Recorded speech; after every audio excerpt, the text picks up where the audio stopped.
The beast did not kneel because he was tame. He knelt because he recognized something no human in that house had the courage to see.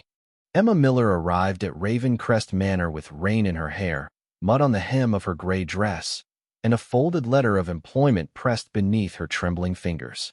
The road from the village had been nearly 3 miles of wet gravel, black pines, and November wind, and by the time she reached the iron gates, her shoes were soaked through and her cloak clung heavily to her shoulders. Ravencrest rose above her like a judgment made of stone, all narrow windows, steep roofs, and candlelight burning behind glass that looked too old to welcome anyone. She had been hired as a maid of all work, nothing more. No one had promised kindness. No one had promised safety. The letter had only said that the household required a quiet, obedient girl willing to serve where others had failed. Emma could be quiet. Obedience was more difficult, especially when silence protected cruelty, but she had learned to survive by choosing her words carefully. The front doors opened before she knocked a second time. A pale housekeeper with silver hair and sharp eyes looked down at her from the threshold. Emma Miller? Yes, ma'am. You are late. The lower road flooded near the bridge. Excuses are unbecoming below stairs. Emma lowered her gaze, not in defeat, but in discipline. I apologize. The housekeeper stepped aside. Wipe your feet. His Grace dislikes mud in the hall. Emma entered, and the great stone foyer swallowed the sound of the storm behind her. The air inside smelled of rainwater, old wood, and smoke from fires kept too far away to warm the room. Servants stood at a distance, watching her with the stillness of people who had seen too many newcomers leave before their trunks were unpacked. Above the staircase, half hidden in shadow, hung the portrait of a younger man in military dress, handsome once, proud once, before whatever sorrow had turned Ravencrest into a house that breathed in whispers. Emma had just removed one wet glove when a low growl rolled through the hall. Every servant stiffened. The housekeeper's face changed. Do not move, she said. From the darkness beneath the staircase, a massive black hound stepped into the candlelight. Baron. Emma knew the name from village gossip. The savage hound of Ravencrest. The beast that no groom touched without gloves. The creature that had sent 3 servants running from the manor before supper. He was larger than any dog Emma had ever seen, with a broad chest, rain-dark eyes, and a silver collar that caught the light like a chain from some old tragedy. He moved toward her slowly at first, then faster, claws clicking against the stone. Someone gasped. A footman dropped a tray. The housekeeper whispered, "Do not scream." But Emma did not scream. She had grown up around frightened horses, wounded barn cats, and farm dogs who bared their teeth because the world had taught them pain before trust. She knew the difference between fury and fear. She stood very still, lowered her empty hand, palm facing the floor, and let Baron come close enough to smell the rain on her sleeve. The hound stopped. The hall froze. His black nose touched her fingers. Emma did not reach for him. She only breathed slowly, quietly, as if lending him the rhythm. Then Baron's growl faded. His great head lowered. One paw bent, then the other. Before the stunned household, the savage hound of Ravencrest sank down at Emma Miller's feet, as if kneeling before a queen no one else had recognized. A door opened above. Emma looked up. A tall man stood at the top of the staircase, dressed in black, one gloved hand resting on the banister. Candlelight touched the scar along his left cheek before shadow claimed it again. His gray eyes were fixed not on the servants, not on the broken tray, but on the hound bowed before the rain-soaked maid. Duke Nathaniel Blackwood descended one step, his face colder than the stone beneath her shoes. When he spoke, his voice carried through the hall with the weight of a secret long buried. That hound kneels only to the dead. The sentence fell over the hall like a candle blown out by unseen breath. That hound kneels only to the dead. Emma did not understand it, but every servant around her seemed to. The footman who had dropped the tray went pale. The housekeeper's mouth tightened into a line of old fear. Even Baron remained motionless at Emma's feet, his massive head lowered, his black coat shining with rain and candlelight. Duke Nathaniel Blackwood descended the staircase slowly, each step measured, his scarred face unreadable beneath the shadows. He was not an old man, not even close, but grief had given him the stillness of something ancient. His black coat was cut with perfect discipline. His gloves were dark leather. His gray eyes rested on Emma, as if she had entered not with a letter of employment, but with a question he had spent years refusing to answer. "Who sent you?" he asked. Emma straightened, though the wet hem of her dress clung coldly to her ankles. "Mr. Bell from the village agency, Your Grace." "No one else." "No, Your Grace." His gaze moved from her face to Baron, then back again. "You have worked with hounds before?" "No, Your Grace." A pause. Then why did he kneel? Emma looked down at the great animal. Baron's ears shifted at the sound of her breath, but he did not rise. She could feel the entire household waiting for her to invent something clever, something fearful, something guilty. Instead, she told the truth. "I do not know." The Duke's expression hardened, yet not with disbelief. With disappointment, perhaps, as though he had wanted an answer cruel enough to dismiss. "Mrs. Whitlock," he said without looking away from Emma, "take her below stairs. She is to remain in kitchen service until I decide whether Ravencrest has use for her." The housekeeper dipped her head. "Yes, Your Grace." Emma followed without protest, but she felt Baron rise behind her. His claws clicked once against the stone. Then again. Mrs. Whitlock stopped so abruptly that Emma nearly touched her back. The Hound had followed them to the servants' corridor, silent as a shadow and twice as impossible. "Baron," the Duke called. The command was quiet. It should have been enough. The Hound did not turn. A ripple of shock passed through the servants. Nathaniel's gloved hand tightened on the banister. Emma glanced back and saw something pass through his face, too brief to name. Not anger. Not only anger. Hurt. "Go," Mrs. Whitlock whispered, pushing open the green baize door. Below stairs, the air changed from stone and sorrow to heat, onions, soap, and work. The kitchen was broad and low-ceilinged, with copper pans hanging above a black stove and two maids staring openly as Emma entered. Mrs. Whitlock handed her to the cook, a round-faced woman named Mrs. Harper, who looked Emma over from wet shoes to damp hair. "Another one," Mrs. Harper muttered. "Can you scrub?" "Yes, ma'am." "Can you mend?" "Yes, ma'am." "Can you keep your mouth closed when the walls start talking?" Emma hesitated. Mrs. Harper's eyes softened by the width of a thread. Best learn quickly. The rest of the day passed in labor. Emma peeled potatoes, washed stoneware, swept mud from the back passage, and carried warm water to an elderly laundress whose hands shook too badly to lift the pail. She did not speak of Baron. She did not ask about the dead. Yet whispers followed her through every task. The Hound bowed. The Duke saw it. Bad omen. Which girl? Grave girl. Emma let the words fall away. At supper, she was given a heel of bread and a bowl of stew. She ate half, then wrapped the rest in a cloth and set it outside the kitchen door for a thin orange cat watching from the rain barrel. "You will go hungry doing that," Mrs. Harper said. Emma looked at the cat, who sniffed the offering with cautious hope. Not as hungry as he is. By nightfall, Ravencrest had settled into its uneasy silence. Then a groom burst into the kitchen, hat in hand, face flushed with worry. "He will not eat," he said. Mrs. Whitlock appeared from the corridor. "Who?" The groom swallowed. "Baron. He has not touched his meat since morning. He growls at anyone who comes near." Every eye turned to Emma. She stood with her sleeves rolled and her hands reddened from washing dishes. "No," Mrs. Whitlock said at once. "Absolutely not." But from the doorway behind her came the Duke's voice, low and cold. "Let her try."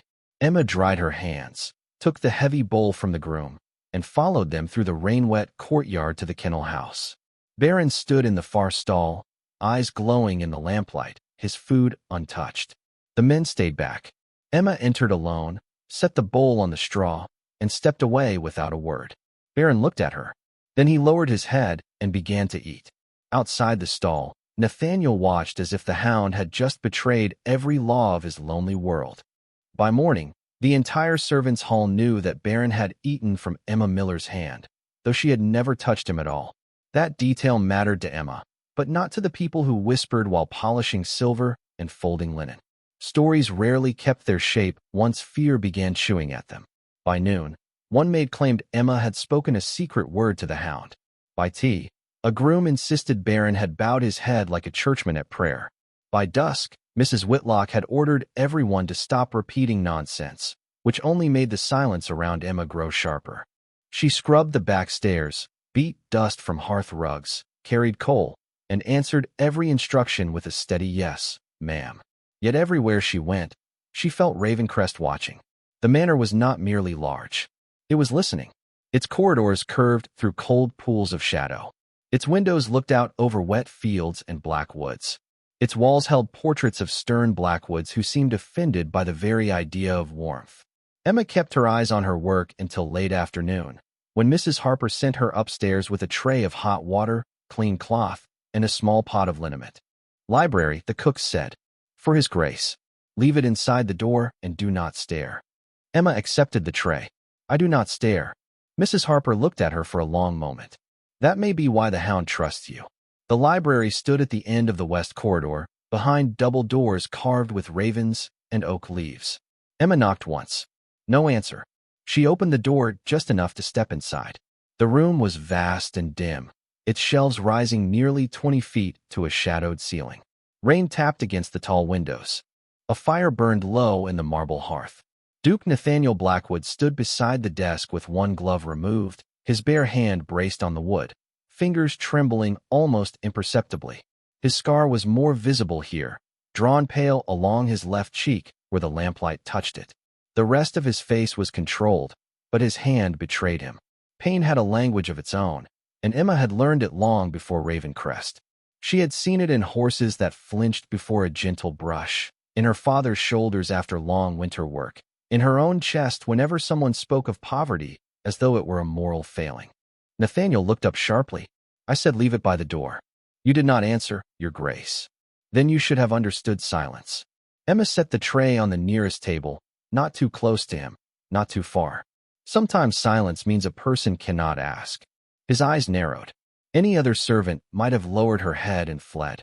Emma only unfolded the clean cloth and dipped it into the hot water. Steam curled upward, soft as breath in cold air. "Mrs. Harper sent this." "Mrs. Harper worries too much." That is often what people say when someone worries correctly. A faint line appeared between his brows, almost surprise. "You have been here one day and already presume to know everyone." "No, Your Grace. I know pain when it is being hidden badly." The words should have angered him. For a moment, they did. She saw his posture harden, saw the Duke return like armor closing over a wound. Then Baron rose from the rug near the hearth, where Emma had not noticed him lying in the shadows. The Hound did not growl. He came to stand between them, not guarding Nathaniel from Emma, but watching both as if waiting to see which one would be brave first. Emma took the warm cloth, placed it carefully on the edge of the desk, and stepped back. "Animals bite when they are afraid," she said softly. "People do too." Nathaniel's face changed. Not much. Only enough for the candlelight to find the man beneath the title. His gloved hand tightened into a fist at his side. "You think I am afraid? I think fear wears many fine coats." Outside, thunder rolled beyond the hills, low and distant. Baron lowered himself beside Emma's skirt with a sigh that sounded almost human. Nathaniel looked from the Hound to the Maid, and the old certainty in his gray eyes faltered, as if the one creature he trusted had just chosen to translate his soul in a language he did not want understood. Nathaniel did not dismiss Emma from the library. That, in Ravencrest, was nearly the same as an invitation. He stood behind the desk with the warm cloth untouched beside his hand, his gray eyes fixed on Baron where the Hound lay beside Emma's skirt, as if he had chosen a new post of loyalty. For several seconds, no one moved. Rain traced long silver lines down the windows. The fire shifted in the hearth. The old books seemed to lean closer from their shelves, hungry for words no one dared speak. At last Nathaniel said, "You will not go near the kennels again without permission." Emma lowered her gaze. "Yes, Your Grace." "You will not feed Baron unless instructed." "Yes, Your Grace." "And you will not make a habit of speaking to me as though my household is a wounded animal." She looked up then, not boldly, not timidly, but with the unnerving calm of someone who had nothing to gain by lying. "No, Your Grace." The corner of his mouth tightened. That was not agreement. "No, Your Grace." Baron gave a low, soft sound that might have been a sigh. Nathaniel looked at the Hound, then back at Emma. "Go." She curtsied and left, but Baron rose immediately to follow. "Stay," Nathaniel ordered. The Hound stopped at the doorway, torn between command and instinct. Emma did not turn around. She did not call him. She did not encourage disobedience. Still, Baron stepped after her, slow and certain, until his black tail disappeared beyond the library doors. Nathaniel remained alone with the warm cloth, the rain, and the uncomfortable truth that his dog had begun to trust a maid more easily than his master trusted anyone alive. The next morning, Nathaniel gave the order himself. Emma was to assist in the kennel yard under supervision. Mrs. Whitlock received the command as if he had asked her to set fire to the chapel. Mrs. Harper only raised one eyebrow and handed Emma a clean apron. "Do not let the men frighten you," the cook said. "Most of them bark more than the dogs." The kennel yard stood behind the north wing, enclosed by wet stone walls and iron gates. The air smelled of straw, leather, rain, and restless animals. 3 grooms waited near the outer fence, all pretending not to be afraid of Baron, who stood in the center of the yard with his silver collar gleaming against his dark coat. Emma entered without hurry. She carried no whip, no chain, no meat hidden in her pocket.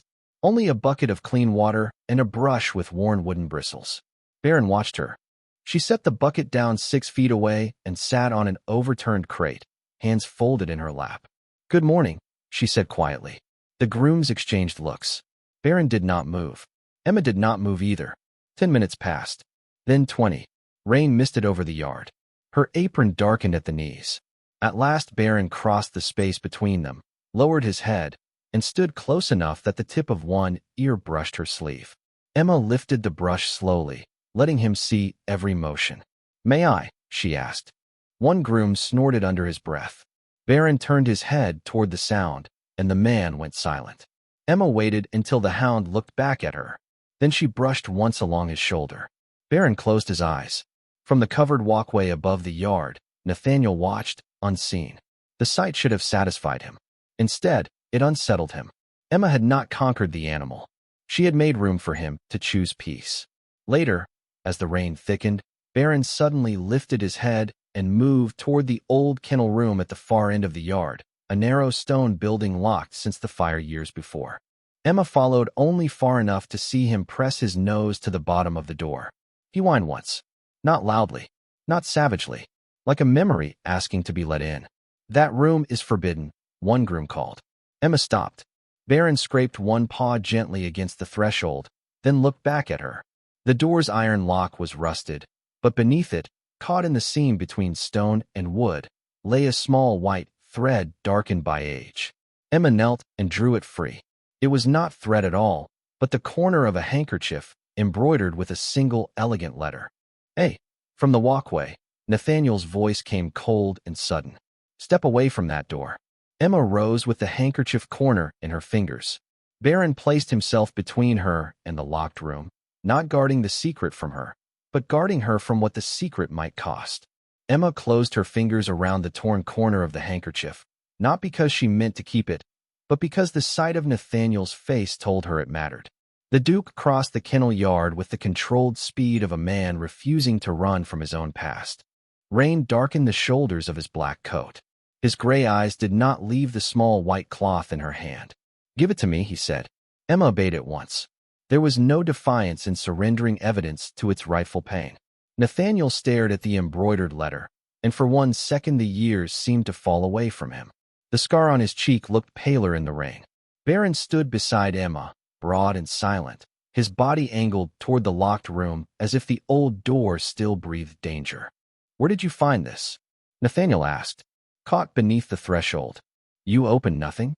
"No, Your Grace." One of the grooms shifted uneasily. "That room has been sealed since the fire." Nathaniel's hand closed over the cloth. "And it will remain sealed."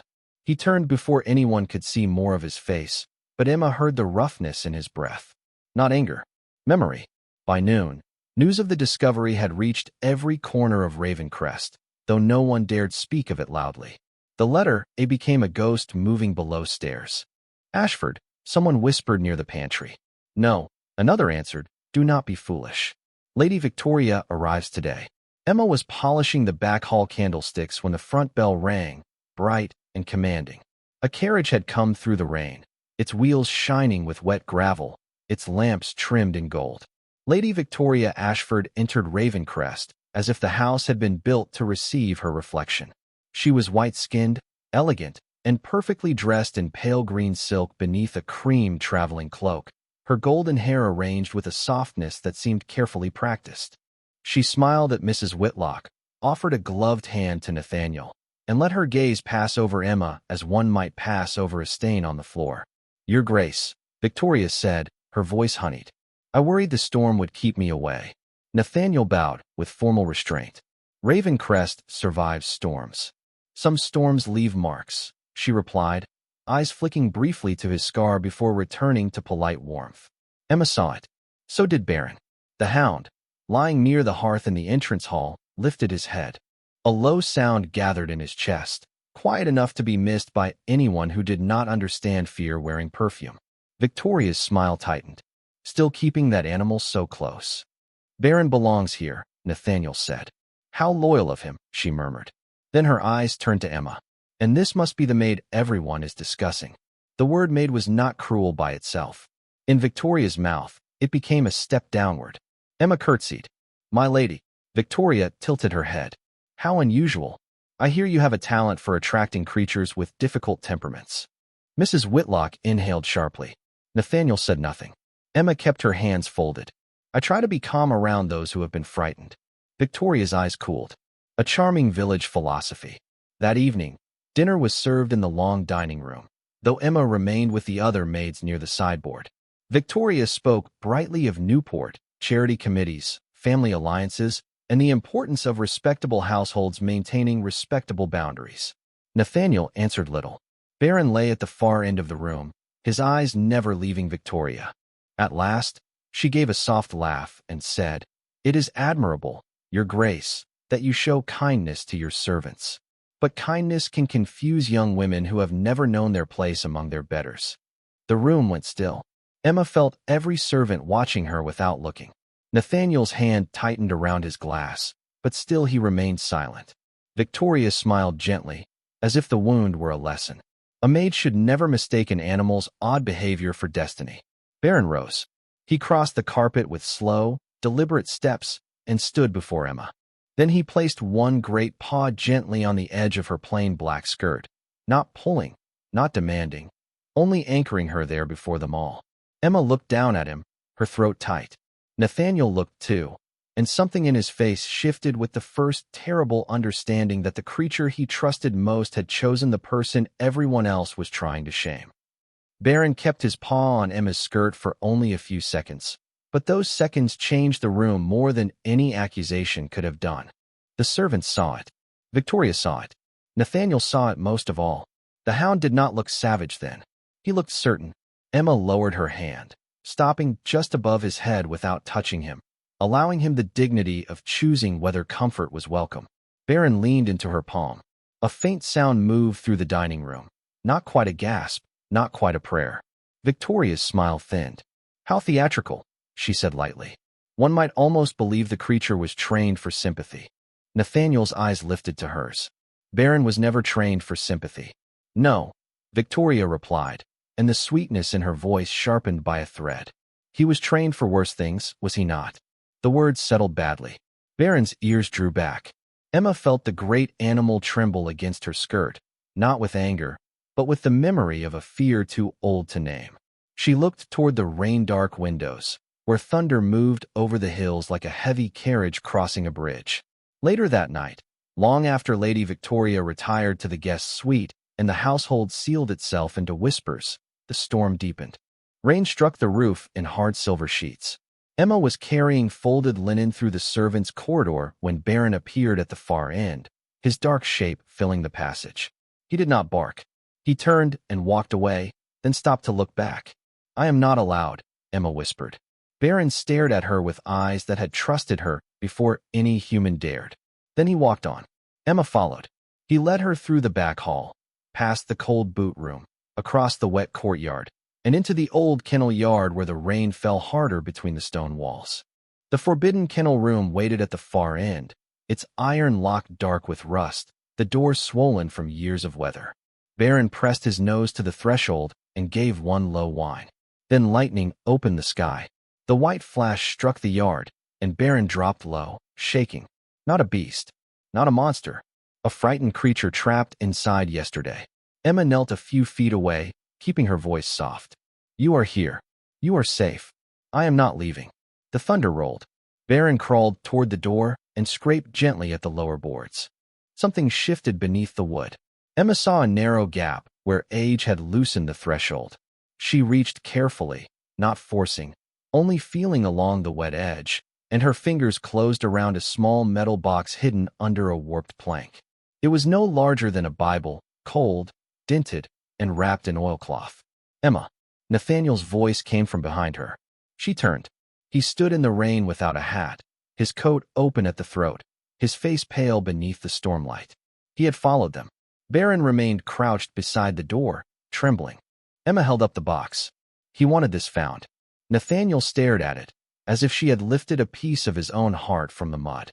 That room has been locked since the fire. Then the truth has been locked with it. He did not tell her to stop. That was the first miracle. The second was that his hands shook when he took the box, and he did not hide them. The lid opened with a reluctant crack.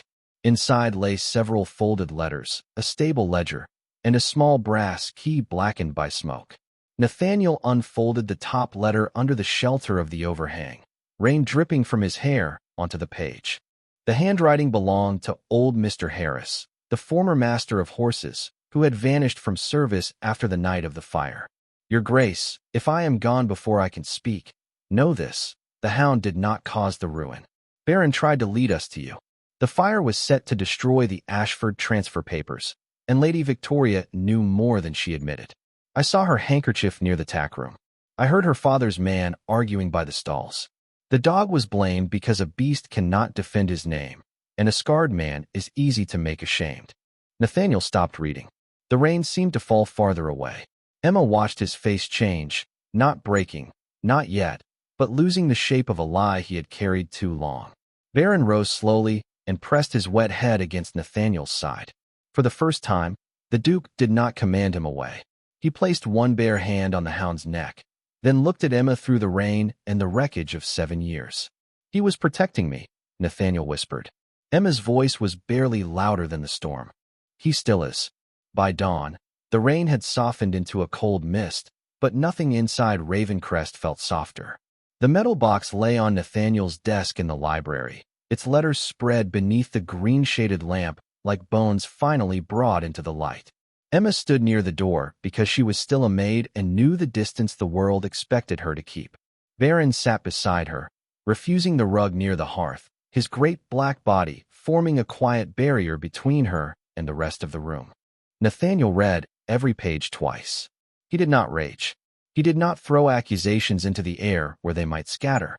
His silence was worse for Lady Victoria, who arrived at the library in pale mourning silk with a smile already prepared, only to find the Duke standing behind his desk with the Ashford handkerchief, the stable ledger, and Mr. Harris's letter arranged before him. You sent for me? She asked, her voice bright enough to sound untouched by weather or conscience. Nathaniel looked at her for a long moment. I found something in the old kennel room. Victoria's gaze flicked to the metal box. The movement was small. Baron saw it. Emma saw Baron see it. How unpleasant, Victoria said. That dreadful place should have remained closed. Why? Nathaniel asked. Her smile tightened. Because it upsets you. Because it upsets the animal. Because old tragedies are best left undisturbed. Emma lowered her eyes, but not before noticing the tremor in Victoria's gloved fingers. Nathaniel noticed too. Before he could speak, a sharp cry rose from the corridor. Mrs. Whitlock rushed in, breathless. Your Grace, Baron's kennel gate is open. The West Hall is in disorder. Lady Victoria's maid says Emma was seen near the latch. The room changed instantly. Victoria turned toward Emma with graceful horror. Surely not. Emma felt the accusation reach her before the words did. She had not been near the kennel since returning with Nathaniel. She had spent the morning polishing stair rails under Mrs. Harper's eye. But fear never needed proof when a poor girl stood nearby. I did not open it, Emma said. Victoria's voice softened into something crueler than anger. My dear, no one wants to believe you did. But you have had a strange influence over that Hound from the moment you arrived. Baron rose. Nathaniel's eyes moved from Emma to the open doorway, then to Victoria. Who saw her? My maid heard the latch, Victoria said. And after last night, after secret boxes and old letters, Perhaps the girl felt cornered. Emma reached into her apron pocket. Her fingers found the folded edge of the torn handkerchief piece she had kept from the kennel threshold before giving the rest to Nathaniel. She had not known why she saved it. Only that poor people learned to keep small truths because larger ones were often taken from them. She placed it on the desk beside the ledger. Then she removed from her other pocket a bent brass sliver she had found that morning near the servants' stairs, its edge marked with fresh cream-colored wax. "The kennel latch was not opened by my hand," she said quietly. "It was opened with something thin, something carried in a lady's writing case, perhaps." Victoria laughed once. "This is absurd." Emma did not look at her. She looked at Nathaniel. "Your Grace, you may believe Lady Victoria because her name belongs in the drawing room and mine belongs below stairs. Or you may believe the evidence, the Hound, and the man who was silenced before he could clear Baron's name." The library held its breath. Nathaniel came around the desk slowly. He stopped not beside Victoria, but beside Emma. The choice was small in movement and enormous in meaning. "Her name is Emma," he said, his voice calm enough to cut, "and she will not be dismissed." Victoria's face changed. Not much, just enough for beauty to lose its polish. Baron stepped forward and stood at Nathaniel's side, no longer between master and maid, but with them both. Nathaniel lifted the Ashford handkerchief from the desk. "By noon, these letters go to my attorney. Until then, Lady Victoria, you will remain in the blue parlor with Mrs. Whitlock present." "You would humiliate me for a servant?" she whispered. Nathaniel looked at Emma, then at the Hound whose loyalty had survived years of blame. "No," he said. "I am ending a humiliation that should never have begun." Emma's throat tightened, but she did not smile. Not yet. Rescue spoken in private was only the first step. Truth would still have to survive the rooms where powerful people preferred silence. By late afternoon, Ravencrest had learned to breathe around a new silence. Not the old silence of fear, the one that lived beneath locked doors and polished lies, but a sharper silence, waiting to see whether truth would be allowed to stand after being spoken. Lady Victoria remained in the blue parlor with Mrs. Whitlock seated near the window like a judge made of starched linen. The letters had been wrapped, sealed, and sent with a trusted rider toward the family attorney in town. Nathaniel had done what honor required, yet Emma saw the cost in the rigid line of his shoulders as he crossed the entrance hall, in the way servants stepped aside not only from his title, but from the storm now moving inside him. She should have felt relief. Instead, she felt the first cold edge of understanding. A duke could defend a maid against dismissal and still keep her beneath the stairs. A man could clear a hound's name and still hide the wound that had made him afraid to love anything openly. Near dusk, Emma heard Nathaniel speaking in the library with Mr. Pierce, his steward. She had not meant to listen. She stood outside with folded linens in her arms, waiting to replace the cloths Mrs. Harper had sent. The door was not fully closed. Nathaniel's voice came low, controlled, exhausted. "No public scandal until the attorney reviews everything. Ravencrest has endured enough gossip." Mr. Pierce answered carefully. "And the girl, Your Grace?" A pause. "Emma will be protected." "Protected below stairs?" Another pause, longer this time. For now." The words touched Emma more deeply than Victoria's insults. Protection could be another kind of cage when it was built from fear. She stepped back before either man saw her, carried the linens to the service room, and folded them again though they had already been folded perfectly. Baron found her there. He pushed open the door with his nose, his dark eyes searching her face. Emma knelt and rested her hand lightly on his neck. "He is trying," she whispered. Baron gave a soft huff, as if trying were not the same as choosing. By nightfall, rain returned, steady and silver, drumming on the roof and turning the courtyard stones black. Emma packed nothing because she owned almost nothing. Her spare dress, her mother's small wooden comb, and the folded employment letter went into a cloth bundle. She did not leave in anger. Anger would have been easier. She left because a heart that remains where it is hidden begins to disappear. At the servant's door, Mrs. Harper caught her by the sleeve. The cook's face was stern, but her eyes were wet. "Foolish girl," she said softly. "The roads are dark. I know the lower bridge. His Grace will come after you." Emma looked toward the distant glow of the west windows. "Only if he understands why I left." She stepped into the rain before kindness could weaken her. The path to the village ran past the kennel yard, down through wet pines, and over the old stone bridge that crossed Raven Creek. She had gone less than half a mile when she heard the thunder of paws behind her. Baron emerged from the darkness, rain streaming from his black coat, and stopped in front of her on the bridge. "No," Emma whispered. "You belong at Raven Crest." The Hound lowered himself, first one paw, then the other, kneeling on the rain-slicked stones as he had done in the hall. Emma's throat tightened. "Do not make this harder." Baron did not move. He only bowed his head against the wind, as if a beast blamed by men still knew how to honor what they overlooked. Behind them, far up the road, a lantern appeared, swinging wildly through the rain.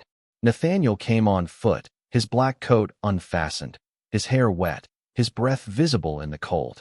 He stopped at the edge of the bridge, taking in the bundle in Emma's hand, Baron at her feet, and the truth he had arrived too late to avoid. "Emma," he said, and this time her name was not a defense before others. It was a plea.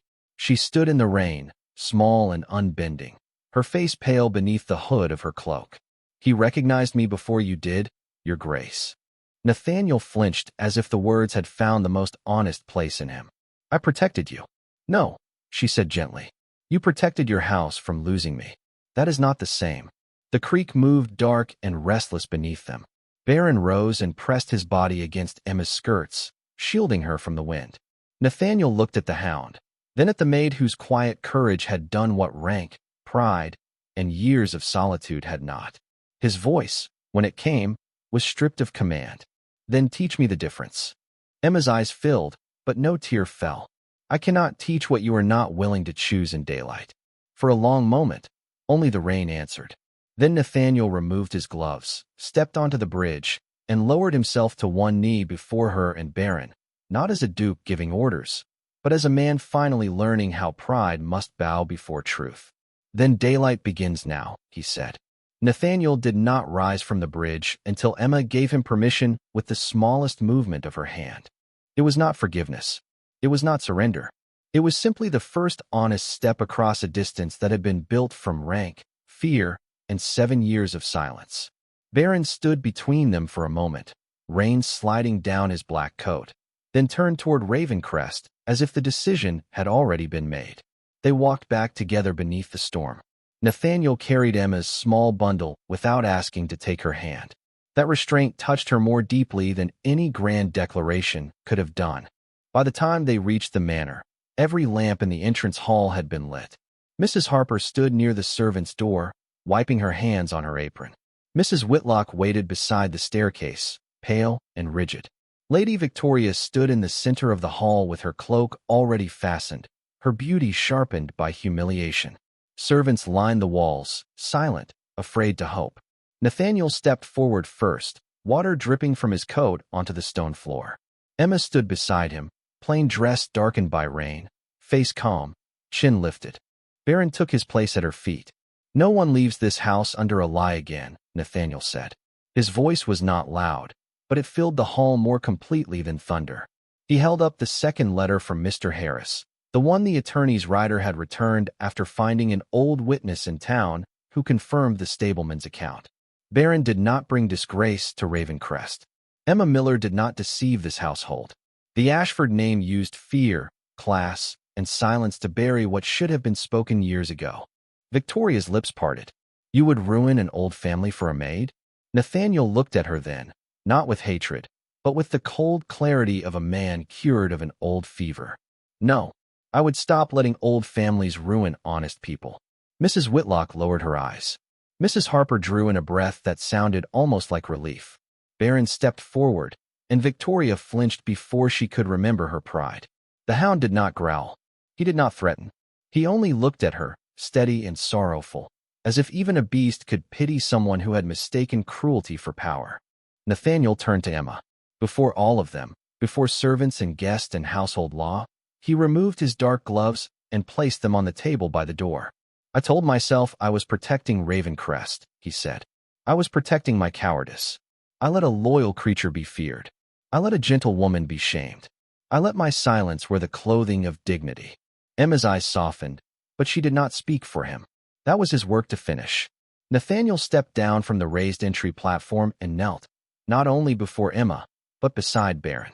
The great hound lowered himself at the same time, one paw bent, then the other, until man and animal bowed together at the feet of the maid the house had tried to keep beneath them. A sound moved through the hall, quiet and trembling. Emma looked at Nathaniel, then at Baron, and the last hard knot of hurt in her face loosened just enough for hope to enter. "Stand up, your grace," she whispered. "Not as my master." Nathaniel lifted his head. "Then as what?" Emma looked around the hall, at the servants who had watched her arrive in mud and now watched a duke learn humility. As a man who means to be better in daylight. He stood, slowly, changed not by magic, not by passion, but by the costly grace of being seen and still being asked to rise. In the weeks that followed, Ravencrest opened room by room. The old kennel chamber became a place of care for injured animals from the village. Mr. Harris's name was restored in the household records. Mrs. Whitlock stopped using silence as discipline. Mrs. Harper taught Emma to read the account books, though she pretended it was only because no one else had neat enough handwriting. Lady Victoria departed under the protection of her own relatives, carrying with her the end of a lie no silk could cover. As winter turned toward spring, children from the village came to the lower lawn to watch Baron run without chains or whispers. He was still enormous, still black as midnight, but no one called him savage anymore. One bright morning, Emma tied a clean white handkerchief around his collar, not the Ashford cloth of deceit, but her own, plain and honest. Nathaniel stood beside her beneath the pale sun, his scar visible, his hands bare, his eyes no longer hiding from tenderness. Baron leaned against them both, and Emma smiled at last. The heart knows its home long before pride learns how to bow.